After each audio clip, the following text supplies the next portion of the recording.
The Adventures of Sam Spade, Detective. Sam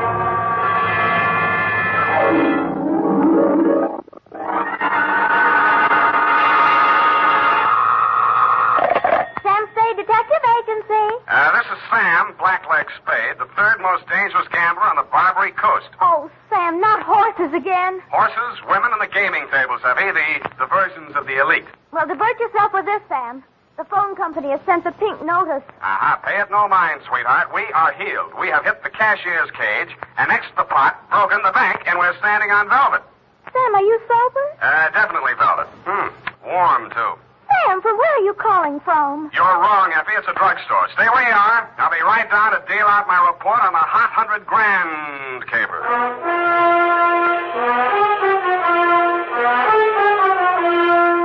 Dashiell Hammett, America's leading detective fiction writer and creator of Sam Spade, the hard-boiled private eye, and William Spear, radio's outstanding producer-director of mystery and crime drama, join their talents to make your hair stand on end with the adventures of Sam Spade. And now, with Howard Duff starring as Spade, Wildroot brings to the air the greatest private detective of them all in the adventures of Sam Spade.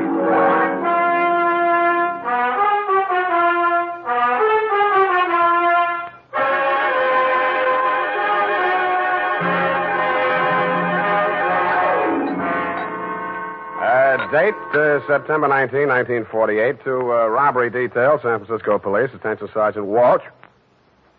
From Samuel Spade, license number 137596. Dear Joe, here's the rundown on that hot 100 grand.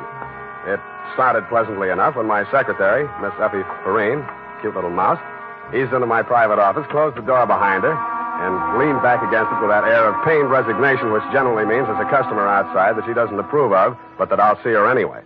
It's up to you, Sam. She's very well dressed, and I imagine she can afford you. How do you deduce that? Well, she dropped her purse. I didn't get time to count it all, but there was a $100 bill on top. Well, shoo in, Effie. Sam. Go ahead, say it. Oh, I don't know, Sam. Sometimes, well, there's just money. No, that's one of the reasons I hire you. What's the matter with her? Nothing. That's just it, Sam. She's very good-looking, cultivated, and very kind and considerate. And she seems sincerely troubled. You mean her act is a little too good? I felt that too, Sam. Thanks, Angel. I'll keep that in mind. Tell her to come in. All right, Sam. Mr. Spade will see you, Mrs. Gilcoy. Thank you. Thank you for seeing me, Mr. Spade. My pleasure. Won't you sit down? Oh, thank you. I'm Lorraine Kilcourse, Mr. Spade. It's about my husband, Leonard Kilcourse. Husband? Oh. We've only been married a short time. It was a quiet ceremony at the San Isidro Mission. Leonard didn't want to subject me to any publicity. The difference in our ages, you know? You mean you want me to keep it a secret? Oh, no, except for the newspapers, of course. Naturally, all of Leonard's friends know. No, he doesn't have many, from what I've heard. I've thought it strange, too, that such a prominent man should have such a small circle of acquaintances. I met him only a short time before I married him.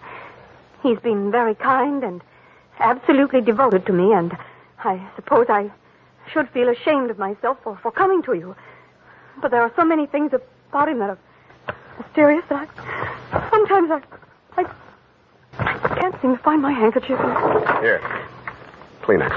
Oh, I'm sorry. Thank you. I take it you're not a San Francisco girl. No, I met him at a dude ranch. Well, maybe I can clear up some of your mysteries for free. The reason your husband doesn't have many friends is because they keep dropping dead. I don't understand you. Oh, forget it. He's a big public servant. He's built a lot of sidewalks. The streets of the city are paved with his good intentions. His name is on 1,000 manhole covers. If the names of his former business associates land on headstones, it's nothing to me. I got my own racket. Well, what? I think my husband is paying blackmail to someone. Uh-huh. And upon what do you base your suspicions, Mrs. K? It started about a month ago. He began withdrawing large sums from our joint account. First it was $10,000, then $20,000, and last week, $50,000. And this morning, he closed out the balance of the account. $100,000. Well, he's got it to spend, Mrs. Kilcourse. Well, I won't pretend the money doesn't interest me, but what's behind it, Mr. Spade? Each time he withdraws these cash sums, he leaves the house without a word to me. And sometimes doesn't return until dawn. My husband is not fond of nightlife, Mr. Spade. Only a desperate situation could induce him to leave the house. after dark. Yeah, so I've heard. They say that's how he kept his health as long as he has. All right, you want me to trail him, find out what he does with the money. Just one question. Why'd you pick me for the job? Why, your reputation That's is... local. You say you're new in San Francisco. Well, I do read the local papers. Your picture was in only 2 weeks ago. Yeah, well, that caper didn't help my reputation. I like your looks. A nice, honest face. A man I could trust. Well, I don't buy that. And I'm sentimental, too. Your picture reminded me of someone who is very dear to me. My brother. Of course, you're nothing like him, really, but you do look alike. I suppose that sounds like a silly woman's reason. Yeah. What's your address? Well, I have a little place of my own out on Divisadero. The Balboa Apartments near Normandy Terrace. Mm-hmm. You'd better keep in touch with me there. I don't want Leonard to know. The Kilcourse mansion is at 1316 Clarendon. 1316. Mm-hmm. He returns from his office around 6 in the evening. Do you have a car? No. Do I need one? Well, I don't know where he may go. Now, here are the keys to my car. It's parked in front of the main entrance, a gray Plymouth. He won't recognize the car. It's my brother's. Now, about your fee. $100 now. If I need more, I'll leave you know.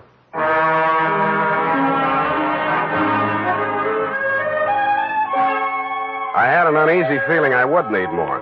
The last detective that tried to follow Leonard Kilcourse had hospital insurance. I don't. But I'm a gambler at heart, so I parked Lorraine's Plymouth across the street from the Kilcourse mansion and waited. At 9 p.m., Mr. Kilcourse, much too old for her, came out the front door and flagged down a taxi. I made an illegal U-turn and followed.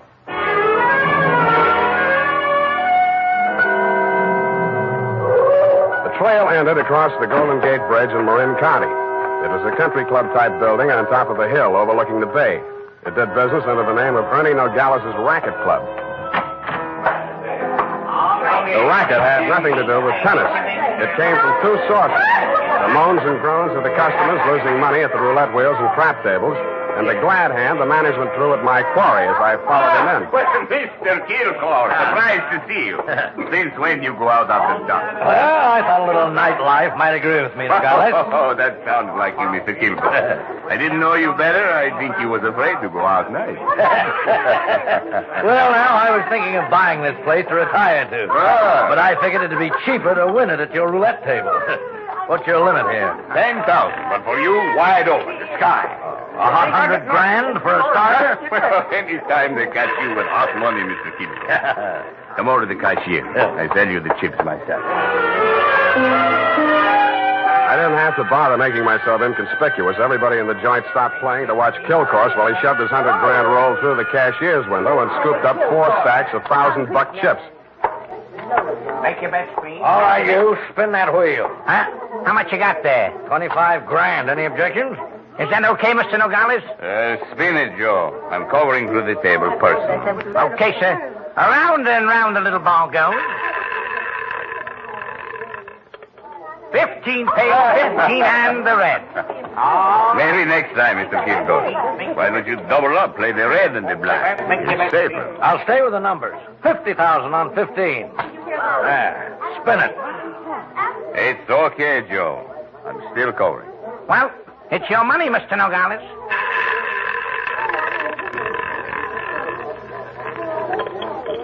Number 4 pays. Number 4 and the red again. 25 grand more on 15. Look, Mr. Kilcourse, go on, enjoy yourself. Take it off your income tax, but please spend those. Spread them out a little there, those chips, huh? It looks bad for the house. What kind of a joint is this? Can't you cover the bets? Okay, Joe. He asked for it. Okay, sir.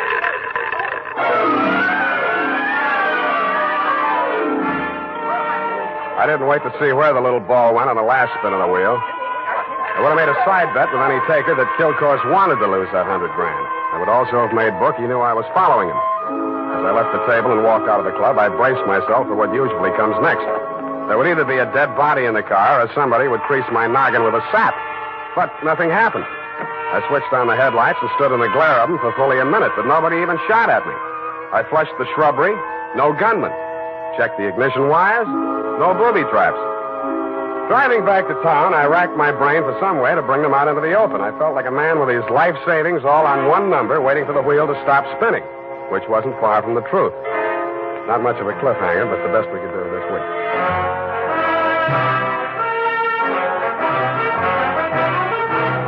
By presenting the weekly Sunday adventure of Dashiell Hammett's famous private detective, Sam Spade.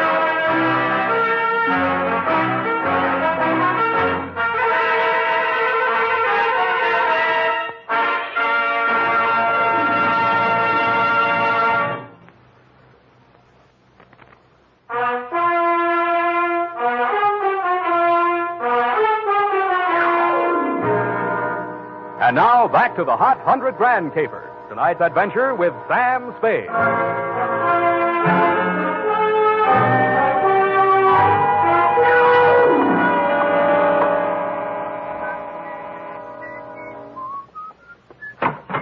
Yeah? This Mrs. Kilcourse's apartment? Yeah? She here? Yeah? Well, can I come in? Yeah? Tommy? Yeah? Who is that, Mr. Spade? Yeah. Oh, this is the detective I was telling you about, Tommy. Remember? Yeah? The one who looked so much like you? Yeah? No. Oh, excuse me. This is my brother, Tommy Lane. Yeah. I mean, Tommy, won't you run down to the corner and buy me some cigarettes for about 20 minutes? I have something to talk over with Mr. Spade. Yeah. nice boy, your brother. Small vocabulary, but big feet. Well, he's shy. Now, what did you find out about my husband, Mr. Spade? He dropped 100 grand in a gambling joint. Ernie Nogales' racket club. You know it? No, but I know Ernie Nogales. I knew him in Reno before I met Leonard. He lost his license there for running a crooked wheel. The way Kilcourse was playing tonight, that wheel didn't have to be crooked. He was trying to lose that 100 grand. But why? Why would he do a thing like that? One of two reasons. Either he's paying off to Nogales or he's paying off to somebody else, and Nogales is the go-between. Well, I don't believe it. Ernie is a crooked gambler, but he doesn't touch blackmail. And your husband isn't stupid enough to drop 100 grand in 3 turns of a wheel. Anyway, I'm not tangled with him and or the Ernie Nogales mob for $100 of your money or anybody else's. Here, take it. Well, and here are your car keys. No, wait, please. You can't desert me now. Why not? Well, I haven't told you everything.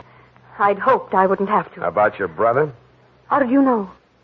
The only place you get a green suntan is in a pokey. Besides, he acts kind of stir-crazy. Spent a little time in solitary, didn't he? He won't talk about it. But that's it, Sam. That's why Leonard is paying that blackmail money to Nogales. You just said Nogales wouldn't touch blackmail. Any other corrections you'd like to make in your copy before we proceed? Yes. Well, I might as well tell you everything. Why not? I knew when I came to you this morning that my husband was paying this money to Nogales. I knew because I asked him to. You and Ernie Nogales are working together? I'm not that rotten. I didn't say you were, but you're a rotten liar. There's that much in your favor. But I'm telling the truth now, Sam. You must believe me. Everything that has happened is my fault. I persuaded Nogales to give my brother a job in his place in Reno. Mm-hmm. They quarreled, and when he got closed down, he blamed Tommy. He swore he'd kill him when he got out of prison. That's why I begged my husband to pay him to save Tommy's life. Who did rat on Nogales about that crooked wheel in Reno? I did. That's why I feel responsible. Leonard is so fine, so generous. But I can't let him go on paying for my mistake. Yeah, like you said, he's going to run out of money. Look at me, Sam. Do I look like the kind of a woman to whom money means everything in the world? No, but you're looking at me, not at Kilcourse. You're laughing at me. Oh, I know what you think. Perhaps I did make a mistake in marrying Leonard, but he was so kind, so considerate. Like my father. Everybody reminds you of your relatives. You don't believe my story? Well, since you asked. Well, all right, then. Here's the truth. I'm really Jack the Ripper's granddaughter. My parents were terribly wealthy. I harpooned my mother in her Beverly Hills swimming pool, set fire to my father with a $50,000 negotiable bond, and eloped with John Wilkes Booth. That brings us up to 1865. Shall I go on? Don't stop. It's great. Oh, get out of here. Get out of here and leave me alone. After you've told me all your secrets, I'm not that rotten. You won't help me. You never intended to. Why go on torturing? Oh, now, stop that. Please. I believe you. I believe all your stories. Now, what is my next smart move? Sam, the only way to stop Ernie Nogales is to prove that he's running a crooked wheel.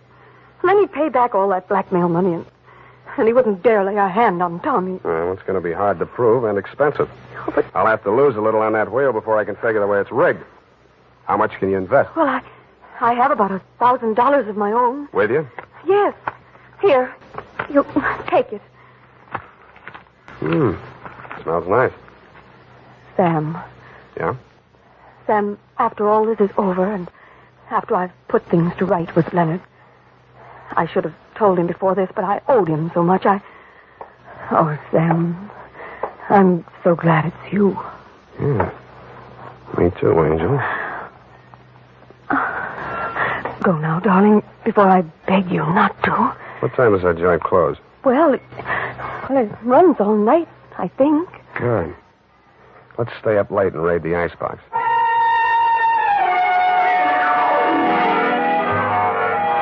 Around 2 a.m., when I low-geared the Plymouth up the long, steep driveway to Ernie Nogales' racket club, backed into the parking space nearest the road with a car headed downhill for a quick getaway, just in case, and I went in. The joint was still going full blast. I bought $500 worth of chips, swaggered over to the table where Kilcourse had dropped his $100,000, and nonchalantly flipped the blue chip onto the red. Appalachia, betcha, ladies and gentlemen. Make your game. Okay, that's all. Around and round the little ball goes. I didn't look to see where the little ball went. Most of the money was on red, so it was bound to turn up black. A red, please. What? Number 15. Place your bets, please. Make your game, ladies and gentlemen. Around and round it goes. The chips were spread around more the next turn, so I stacked 100 at the bottom of the 1 to 34 column. With a crooked wheel, my 100 made it the best bet to lose. And 19, and the red wins again. Hey! I plunked 500 down on number 5 and raked in 17,500. I left my original bet on the table. When the little ball fell into the pocket, I was $35,000 to the good from my point of view, but not from my clients. I doubled my bet and looked apprehensively around. There were no surly characters edging up behind me. In fact, the only surly character in sight was Ernie Nogales, and he looked happy. That didn't make much sense. When my bankroll got to $105,000, I played a hunch. I threw $5,000 of it back on the table and lost it. That made a kind of sense. I cashed in the rest of my chips and squeezed the $100,000 U.S. currency into my inside pocket. If anybody aimed for my heart, it was thick enough to stop the slug, which was some comfort. But what I saw when I walked out to the parking lot was no comfort at all. I'd gotten just a glimpse of it through some trees. A sedan backed into a driveway halfway down the hill. It was blacked out except for 5 glowing cigar ends that showed through the windows. I could think of only one reason for 5 cigar smokers to be parked in that particular spot at that particular moment. The Plymouth was where I had parked it, pointing straight down the hill. I slammed the door but didn't get in. Then I listened. The car down the hill was getting ready, too. I cracked the door of the Plymouth wide enough to get my arm inside and pressed the starter with the heel of my hand. I switched on the lights, pushed the clutch with my left hand, used my right to shift it into low. Then I pulled the hand throttle out all the way and let it go.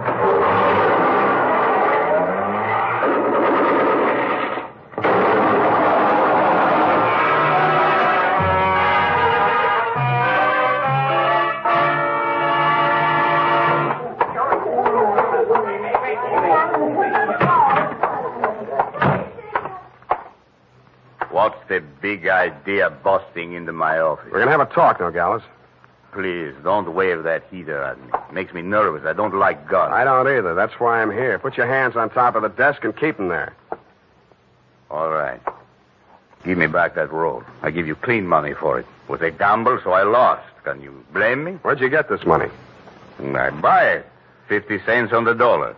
I don't ask where it came from, but I read the papers. I figured it was that shipyard payroll job a few days back. Like it just fell in my lap. I figured it'd make $50,000 instead of Kilcourse 5. I guess that was dirty trick you just out of stir, Tommy, huh? I got news for you, Nogales. I didn't know this money was hot, and I am not Tommy Lane. No? Then what? Private Dick. Tommy's sister hired me to take the fall for him. Look, I've got most of the caper. Kilcourse wanted to pay Tommy $100,000. You rigged the wheel so Kilcourse would lose it one night and Tommy would win it back the next night. Now, what was Kilcourse paying him off for? No caper, legitimate. He was sent up for bribing a public official. You mean he was the payoff man for Kilcourse's contracting firm? Sure, legitimate business. The grand jury went out after Kilcourse. Tommy took the rap, that's all, for a price. Yeah, $100,000. Thanks, Nogales. That's all I needed. Oh, Sam, I was afraid afraid I might be too late. You are, Oh, I sweetheart. have so many things to explain. Where can you talk? Right in here. Who's this man? Why, that's your old sweetie from Reno, Ernie Nogales, remember? What's the matter with you two? You crazy? Oh, Sam, I should have told you the truth from the beginning. Check. The Nogales yarn, I can understand, but why did you tell me you were Kilcourse's wife? I was desperate. I had to say something. It was the only explanation I could think of for my interest in this case without telling the truth. That you were making a pigeon out of me. I don't know about such things, Sam. All I know is I'm here in time to warn you. You mustn't walk out of here with that money. Listen, They may kill you to get it back. They already did. They're combing the wreckage of that car right now, looking for my body. Then Tommy was right.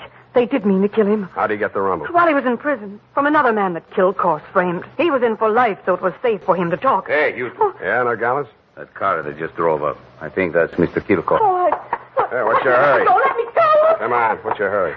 Tommy's out there in that cab. I've got to warn him. Or tip off Kilcourse. Which is it? No, Sam, you've got to believe me. Sit down. Stop that. You two have fun. I'm getting out of here. Go ahead. Now, listen, sweet Lorraine, you may as well save your breath for those explanations. You're staying right here until the cape is all wrapped up. Here he comes. Have you got a gun, Sam? Yeah? Well, you better have it ready. But Sam... Where's Nogales? I want to see him. He was called out of town, sir. I'm in charge. You Mr. Kilcourse? That's right. I want to know why you people have been interfering with my business. It might interest you to know that this building site's on an old Spanish land grant. Title's very shaky. I'll run an 8-lane highway straight through the middle of it and turn the rest of it into a game preserve. That's what I do to people who double-cross me. I tried to tell Mr. Nogales that, sir. He wouldn't listen to me. He tipped Tommy off for a split of $100,000, but I knew sooner or later we'd have to answer to you, Mr. Kilcourse. Oh, well, what's that? Here's your $100,000, sir. Count it. Well. What's your name, son? Sam Spade, sir. I'm glad to meet an honest lad. Well, come along. You too, young lady. We'll all walk out together. Sam, what are you... What? Spade, huh? Yes, sir. I'm a private detective, but I'm ambitious. Politics? Yes, sir. Well, we'll run you for assembly. In the meantime, I believe there's an opening in one of the public services. Garbage disposal. Executive end, of course. Where the devil is that man with my car? Oh, there he is. You drop around to my office in the morning. Thank you, and good night, Mr. Kilcourse. Drive on, Horace. Back to the city. Oh, Sam. How could you? Hmm? All those lies and just handing over the money like that, it wasn't yours. It wasn't Tommy's either, sweetheart. Get in. Well, Tommy, are you all right? Yeah. Drive us across the bridge, Tommy, will you? Yeah. Tommy, Yeah. Tommy, I'm afraid we'll have to do without the money. Yeah. Sam gave it to Mr. Kilcourse. Yeah. Now, don't get excited, Tommy. I'm sure Sam had a reason. Didn't you, Sam? Yeah. I mean, that was marked money from a payroll job. Oh, then it won't do him any good. It'll send him up for a good long stretch if the eyewitness story that goes along with it is good enough. And you're just the girl to tell it, sweetheart. Am I right, Tommy? Yeah.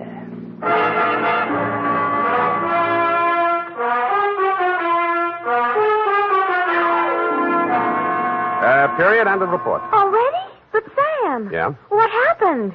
Who were the 5 men in the car, the ones who shot at that Plymouth in the mistaken belief that you were in it? Their names are of little account, Effie. Suffice it to say that Kilcourse pointed his pudgy finger at them in the hopes of keeping the charge of attempted murder out of his indictment.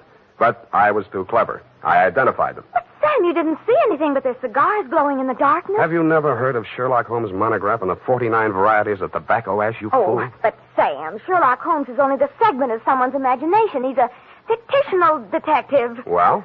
You mean... Oh, Sam, you're tired. Yes, I am. It's affected your mind, winning all that money. Now, you just sit here and rest. What? Think of the snowy mountaintops and blue skies. I'll just go and type this up. Snowy mountaintops. Winter sports yet.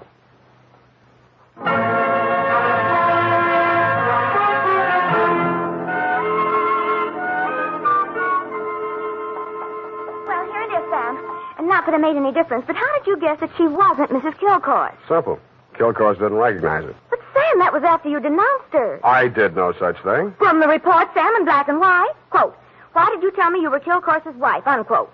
At that point, you assumed that she was not Mrs. Leonard Kilcourse. I did not. I merely wondered why she had told me. Well, with all the lies she told, you might have assumed anything she said was totally devoid of truth. And I did, sweetheart. I did. Oh, well, that's a relief. I was afraid for a while she'd taken you in. What's that got to do with the truth? Good night, Sam. Good night, sweetheart.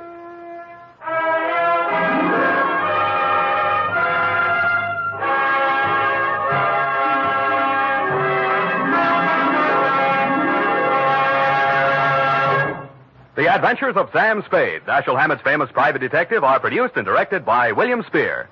Sam Spade is played by Howard Duff. Lorene Tuttle is Effie. Sadie Thompson appeared as Lorraine Kilcourse. The Adventures of Sam Spade are written for radio by Bob Tallman and Gil Dowd. Musical direction by Lud Gluskin. Score composed by Renee Garrigang. Join us again next Sunday when author Dashiell Hammett and producer William Spear join forces for another adventure with Sam Spade. This is Dick Joy. This is CBS, the Columbia Broadcasting System.